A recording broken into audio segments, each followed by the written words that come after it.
Good day, everybody, and welcome to another edition of the Military and Foreign Affairs Network. I am your host, the voice of reason. Today, we're continuing our ongoing coverage of the war between the Russian Federation and the Ukraine. Now, today I wanted to address the ongoing debate about casualties that are taking place inside of the conflict. Now, you have different kinds of casualties. I believe too often one side or the other will report casualties, and these numbers are thrown about constantly.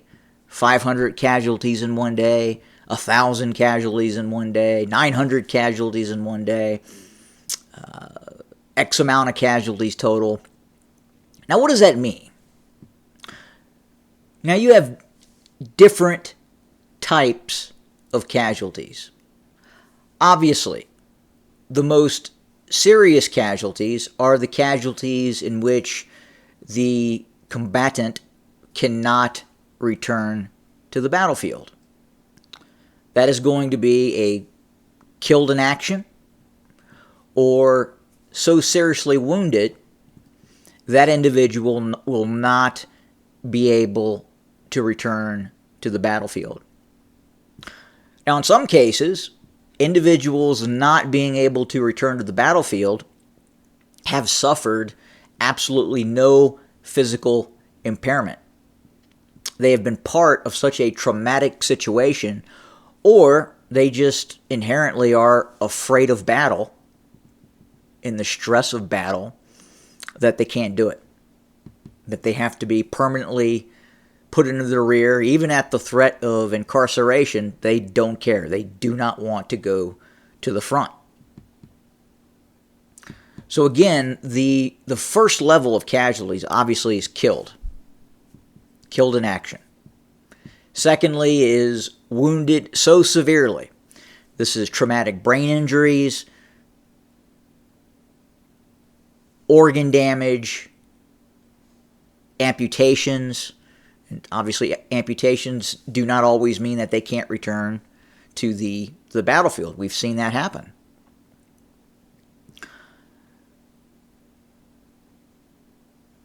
But what you want to look at in terms of casualties is how many of these reported casualties are actually returning to the battlefield. Are they returning in 30 days? After suffering some sort of wound? Is it 60 days, 90 days? Are they having some sort of extensive treatment? And then after a year, they return. They're volunteering to come back. Some do that. But the casualties that are obviously most important are the casualties that are not going to return. Usually, again, that means they've been killed. That means they've been so seriously wounded that they simply cannot return to the battlefield. They cannot participate in the conflict in any meaningful way. And sometimes you can have a soldier who is engaged in multiple engagements, who is wounded and is unable to return to the actual front lines. His hearing has been damaged so severely that he just simply can't hear.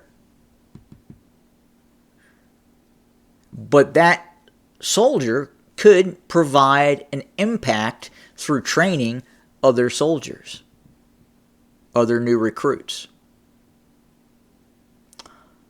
So we don't know what the casualty figures ultimately look like. We don't. It's not being released.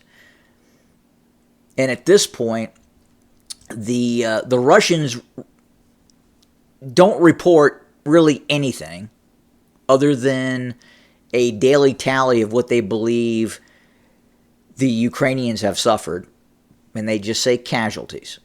And that's very broadly encompassing. It's killed and wounded, slightly wounded, but what you really want to look at is that upper tier, that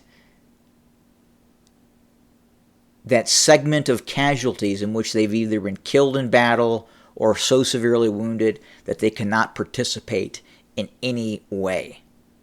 And then the Ukrainians obviously report grossly overestimates of Russian casualty figures. I've had the opportunity to speak to some individuals that are involved in the conflict, and yes, they believe the Ukrainians are grossly over-reporting Russian casualties, meaning they believe that the Russians are suffering many more casualties than what is actually occurring. And part of that is a strategy. Right now, things are not going well for the Ukrainians. They haven't taken even a minor town in months. Their offensive in the south towards Zaporizhia, south of Zaporizhia, was unsuccessful. Very unsuccessful. So the only thing that they are able to do to try and keep up morale and try and give their Western partners a light at the end of the tunnel is we're killing a bunch of Russians. We're killing so many Russians that eventually the Russians are just going to stop. But at this point, the West has figured out that's not the case. That's not what's happening. But the Ukrainians continue to over-report because that's all they really can do at this point.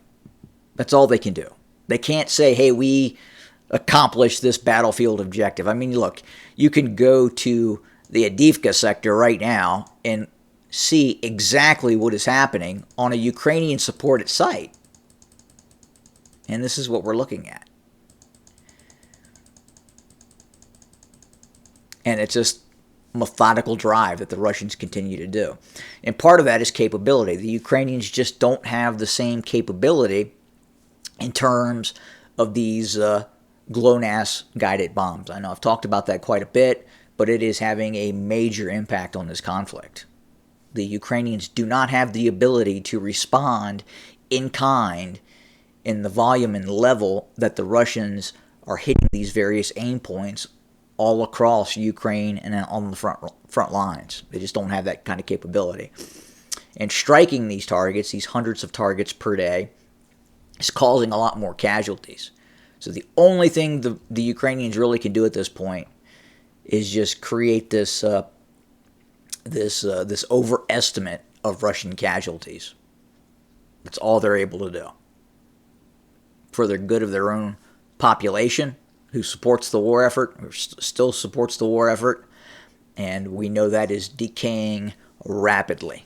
Rapidly. People do not want to go to war now. So that's what we have for today. Just wanted to touch that real quick. We're continuing to watch the Russian push northwest of Avdiivka. That will continue. We are also watching very closely for a larger Russian offensive that could occur any day now. So more to come. As always, have a good day.